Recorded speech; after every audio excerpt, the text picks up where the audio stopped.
Leo kutakuwa kuna mada nadhani itakuwa inawagusa wengi sana.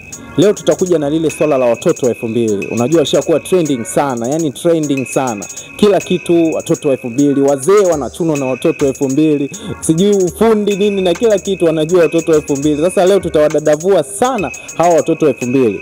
Utakuwa na mtaalamu wetu Mastermind atawaelezea kiundani hawa watoto wa 2000 ni watoto wa aina gani. Usikae mbali. Stay on air, anakuja. Unadhani Mastermind, kwa nini watoto wa 2000 wanasumbua? Unajua, kwanza lazima utambue mabadiliko ya kiteknolojia yameenda kuwafanya watoto wa 2000 kila uzao unakuwa ni uzao kidogo una maswali mengi kwenye jamii. Watoto wa 2000 tafsiri sahihi tunamaanisha ni watoto waliozaliwa kuanzia miaka 2000 kwenda juu. Lakini mitazamo yao imekuwa very distorted na issue ya mabadiliko ya dunia jinsi yanavyokwenda. Dunia kwa sasa inaenda sana inacheza na technology, mitandao ya kijamii. Sisi tunazungumzia issue ya utandawazi. Sasa unapozungumzia issue ya utandawazi plus malezi ya wazazi wao, imekuwa ni athari kubwa sana ya vizazi vya miaka 2000. Havidiwevu kama vile vizazi vya miaka ya nyuma. Hawa ndo watoto wa miaka 2000 ambao tunaita kizazi cha .com. Kwa kizazi cha .com mara nyingi kimekuwa affected sana na issue ya utandawazi ambao nyinyi kitaalamu mnaita globalization. Hao ndo watoto wa 2000. Ndo watoto ambao wanaweza kumchuna mtu mwenye umri usawa na mzazi wake. Ndo watoto ambao wanaweza kumchamba au kumsema vibaya mama ambaye sana umri wa mamake. Hicho ndo kizazi cha watoto wa miaka 2000. Si kwa ubaya, bali kimebadilika kulingana na mazingira ya dunia jinsi inavyokwenda. Naam, nadhani hao ndo watoto au kizazi cha .com chenyewe kinaitwa. Ile www.com. Hao ndo watoto wenyewe wa 2000, watoto wa kisasa, watoto wenye spidi, watoto wanaendana na kasi ya dunia. Kwa sisi tuliozaliwa miaka ya nyuma kidogo tunakuwa tunapata taharufu kwa ajili ya watoto wa 2000. Hivi unadhani ni kweli hao watoto 2000 inasemekana ni watu ambao wanavunja ndoa za watu wazima au watu wazima na wenyewe? Nafikiri siku hizi kumeibuka na makundi mawili, kuna watoto 2000 na watu wazima ambao wenyewe wanajiita mashangazi. Sasa hawa mashangazi wamekuwa ni watu ambao wamaindi sana watoto wa 2000 kana kwamba wanawavunjia ndoa zao. Je, ni kweli hawa watoto 2000 wamekuwa ni madenti ambao wanavunja ndoa za hawa mabidada ambao wanajiita mashangazi? Naam, ni kweli, kwa sababu ukitazama watoto wa 2000 wengi maumbile yao wamejaa nyama. Nimezungumza kwa kuficha ukali kidogo. Yaani watoto ambao wakipita lazima ugeuke upande wa pili. Sasa wanaume wengi saizi wamekuwa wametamani sana ile issue ambayo ukigeuka mtu kila mmoja anakuwa anatamani. Maumbile yao. Kwa wanaume kulingana na kule kutamani, hii issue ndio inapelekea watoto wa 2000 wengi sana kulingana na aina ya vyakula, aina ya malezi, hawafanyi mazoezi, miili yao inakuwa ni mikubwa kwa haraka, wanakuwa kwa haraka. Wanawatamanisha sana wakina anko. Kwa wana move kwenye ndoa zao, wanakuwa wanadili na hao watoto wa miaka 2000. Kwa nadhani hii issue si issue sana ya kusema eti labda tuweke limit. Ila tu mwanaume lazima atambue mipaka yake akiwa kwenye ndoa. Ila vitoto vya 2000 sio siri, ni vinasumbua sana na viko trending sana kulingana na mabadiliko ya kidunia. Kwanza wao maumbile yao, figa zao, yani ziko very clear. Lakini wanasema kuwa wazazi wenyewe ndio wamekuwa wamewaandaa watoto kuwa na tabia mbovu. Ndio wao watoto ambao tunawaita watoto wa 2000, yani kana kwamba before wazazi walikuwa yani kwa malezi ambayo wanawalea, yani kana kwamba ni malezi mabovu, kana kwamba watoto, na ndio maana sasa hivi inaonekana ni watoto wenye tabia mbovu. Labda una kipi labda cha kuambia wazazi wa hawa watoto? Kwanza nikupe utofauti kizazi cha .com na kizazi kile jamii ambayo ilikuwa iko very comfortable. Utofauti wao kwenye malezi. Unajua, kwa mfano kwenye jamii sasa hivi mtoto, ukimwona mtoto mdogo amekosea, huwezi kwenda ukamchapa. Yaani mtoto sio wako, lakini huwezi kuchukua jukumu la kwenda kumchapa kwa sababu kwanza utashtakiwa. Serikali inakufunga, haina masiara kweli kweli. Lakini jamii ya zamani, mtoto hata mwenzako akikosea anachapwa, anaonywa, bwana mtu fulani, mtoto wako amefanya kitu fulani, anasikia. Lakini kizazi cha sasa hivi watoto wetu tunawalea hizi mayai ya mabroila yale, yani mayai yasiyokuwa na baba. Kwa wale watoto jinsi wanavyolelewa ndivyo wanavyokuwa. Yani samaki usipomkunja akiwa mbichi, akikauka huwezi kumkunjua, never. Kwa zile tabia zinakuwa kulingana na malezi mabovu ya wazazi. Kwa wazazi kwanza wao waangalie watoto wao wanakuwa katika malezi gani. Sasa mtoto wa sasa hivi wa kizazi cha .com mwaka labda tuchukulie mtoto wa 2007 yuko kwenye disco, yuko kwenye singeli, yuko kwenye mapabu, akikuwa akifikisha miaka 25 atakuwa ni mtu wa namna gani? Kwa ni kizazi ambacho kina hatari zaidi, ni kizazi ambacho tunakipandikiza cha ajabu zaidi. Kwa lazima jamii irudi jitafakari, wale wazazi namna wanavyolea hawa watoto wa miaka 2000, wawape malezi kama malezi yale ya zamani, hakika wataweza kubadilika. Lakini tukiwalea haya malezi ya kama ni www.com, ndio kinachotuletea tatizo kwenye jamii. Yani watoto wanakuwa wanakosa yale malezi ya ukaribu na uangalifu. Wazazi msiwaamini sana watoto, eti mtoto anakuambia anaenda kwa mjomba kumbe anaenda sehemu tofauti, au anakuaga anaenda shule kumbe amepita sehemu tofauti. Kwa lazima kwanza waangalie watoto wao wanavyobehave kwenye maisha, wawabadilishe, inaweza kuwasaidia zaidi. Labda una kipi cha kuwashauri hao watoto wa 2000 ambao nao ndio wapo kwenye ule muda wao rasmi? Nafikiri tunafahamu kwa hao watoto wa 2000 ni watu ambao wanasema wana date, yani kana kwamba wapo kwenye mahusiano na watu ambao ni overage.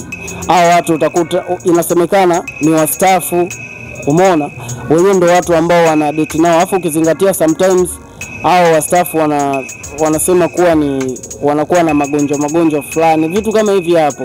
Labda unawashauri vipi hao watoto wa 2000 dhidi ya hawa wababa ambao wamekuwa wakidate nao? Kwa maana inaaminika na inasemekana kitani kuwa watu ambao ni hao wakina father ambao ni overage wanakuwa na maradhi yao. Labda una kipi cha kuwashauri au mabinti? Unajua njia pekee ya kuwashauri hawa mabinti kupunguza tamaa.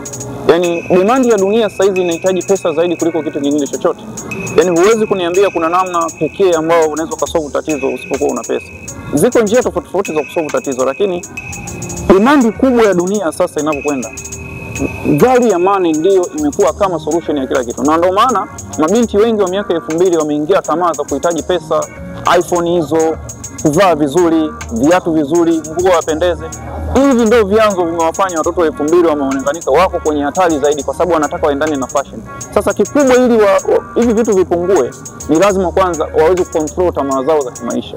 Waweze kujua maisha yanaenda taratibu. Maisha ni process. Maisha sio kwamba unaamka na kuwa tajiri. Kwa zile ndoto zisizo rasmi wakiziacha, zinaweza zikasaidia wale watoto wa 2000 wakabehave vizuri kama vizazi vya nyuma. Imekuwa ni kawaida sana kwa watoto wa 2000 kusema, kuna kauli yao moja kana kwamba wenyewe kwa au babas au mafadha ambao wamekuwa wana date nao wanakuwa na malengo kana kwamba wanataka kulisi vitu fulani, kwa sababu wale pale wanaonekana ni watu ambao tayari umri wao umeenda, muda wote saa yoyote wanaweza wakaanguka. Wenyewe hapo inavyosemekana wao wanaangalia labda kulisi labda mali na tamaa. Imekuwa ni kitu cha kawaida pia kuona mstaafu ameoa kitoto cha 2000. Labda unazungumziaje labda kwa hawa watoto 2000? Huyu father mtu mzima amemuoa mtoto wa 2000. Pia mtoto wa 2000 naye anakuwa na targeti zake, kana kwamba huyu anytime muda wote anaweza akaanguka. Labda una kipi labda cha kusemea kuhusiana na hili? Kwanza jamii lazima itathmini hili swala. Unajua hamna kitu kingine zaidi cha kusemea zaidi ya watoto wa 2000 wapunguze tamaa zao.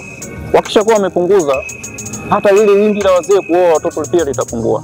Kinachowafanya wale watoto wawashawishi wazee ni kwamba wale watoto wana demand pesa, wana demand mali, wana demand vitu vizuri. Sasa una demand kitu kizuri nyakati zisizo sahihi, ni hatari zaidi, kwa sababu utaenda kuwa mama mjane ukiolewa na mzee akishakufa bado na miaka 25, 26, 27. Nini kinafuata? Maana yake unaenda kucreate watoto wenye baba aina tofauti tofauti kwa sababu za tamaa za muda mfupi. Kwa ukiachana na zile tamaa, ukajifunza, ukawa umepata elimu nzuri ya kijinsia, nadhani tutakuwa tumeboresha jamii kuliko tukaacha hichi kizazi cha .com tukaendelea kufanya haya anayofanya.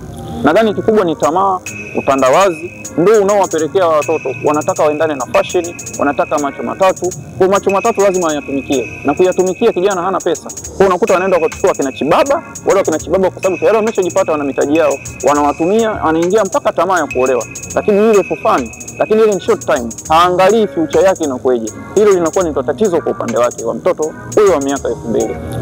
Swala limeenda mbali sana mpaka kufikia kwamba watu wanakosa imani na kusema kwamba hawa baba kujihusisha na hawa watoto wa 2000, wanasema sometimes inaenda hadi kwenye imani za kishirikina kwamba wanachukua nyota zao na nini. Wewe kwa mtazamo wako unafikiria nini?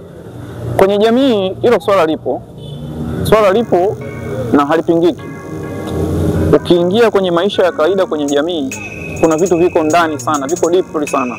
Ili uvijue unahitaji kupata muda wa kufanya research. Nadhani matumizi ya namna hiyo unayozungumzia yapo na hayapingiki. Wako watu ambao wanawatumia hawa watoto wa 2000 lakini kwa target za kupata mali, yani au kujiongezea kipato katika kile anachokifanya. Lakini je, hawa watoto wa 2000 ni watoto wa namna gani? Kwa sababu wengi tunaamini wakina mashangazi hawana ile consistency au hawana kile kitu ambacho kinatafutwa na watu wengi ambao wanatafuta mali. Watoto wa 2000 hawa tunaowazungumzia ndio mabinti wa sasa hivi, lakini hasa wanaotafutwa ni wale mabikra. Yani wale wazee wanatafuta wale watoto mabikra ambao wao wenyewe wanakuwa wanajua namna gani wanaweza kuwatumia ili wajipatie kipato au waendeleze kupata kile kipato. Zile ni imani ambazo ziko extra, sisi wataalamu au wasomi hatuziamini sana, lakini zipo kwenye jamii. Na ndio watoto wa kike wakishakuwa wamepata ile eneo, kwa sababu yule mtu yupo kwa target zake. Na mtoto wa kike kwa sababu naye ana demand pesa, akiwa anapata na anaendana na fashion, naye anajiingiza huko. Kwa unakuta wale wote wako kwenye wimbi la hatari, ni mzee au ni mtoto wa mwaka 2000, wote wanakuta wako kwenye mahusiano yasiyokuwa na maana. Yani mahusiano ambayo hayana hili wala lile. Kwa kumalizia, unawashauri nini? Ushauri wa kwanza lazima wajifunze elimu ya mahusiano na ndoa. Pili, tamaduni za kijamii zinazokuwa tunazoenda nazo au ambazo tunaziishi ni lazima ziwe na misingi bora na watoto wa 2000 wazifuate ili wawe kama vizazi vilivyopita. Tatu, kuondokana na tamaa isiyokuwa ya lazima. Ulichonacho ukitosheka nacho kitakusaidia leo mpaka kesho na unaweza kujenga future. 4, kuwa na mtazamo halisia na si mtazamo ulio rasmi lakini hauna uhalisia. Ukiwa na mtazamo halisia unaweza kubehave vizuri na ukajipatia matunda yaliyo mema na ukafanya jamii ikakuona ukawa mtu bora, na tusikutemu kizazi cha .com. Maana ya kukitemu kizazi cha .com ni vile vizazi ambavyo vimeshindikana. Sasa ili uondekane na hii hali, maana yake ukabehave tofauti na hichi kizazi cha .com, utakuwa ni mtoto wa 2000 lakini tutakuita mtoto mwenye nidhamu. Nadhani hayo ni mambo ya kuzingatia kwa huyu mtoto wa kike au kizazi cha 2000, yatamsaidia sana. Today tulikuwa tuko na Mr. Mind, nafikiri amedadavua vizuri kabisa kuhusiana na hawa watoto wa 2000. I think wamekuwa kitrend sana kwenye mitandao, nafikiri tunawaona hata sisi wenyewe. Ukiingia Instagram, TikTok ndo chimbuko lao kuu. Hivyo nikukumbushe tu wewe ambaye bado hujasubscribe, so hakikisha una subscribe ili wakati mwingine, saa nyingine uwe karibu na sisi kama dawa kama kaya.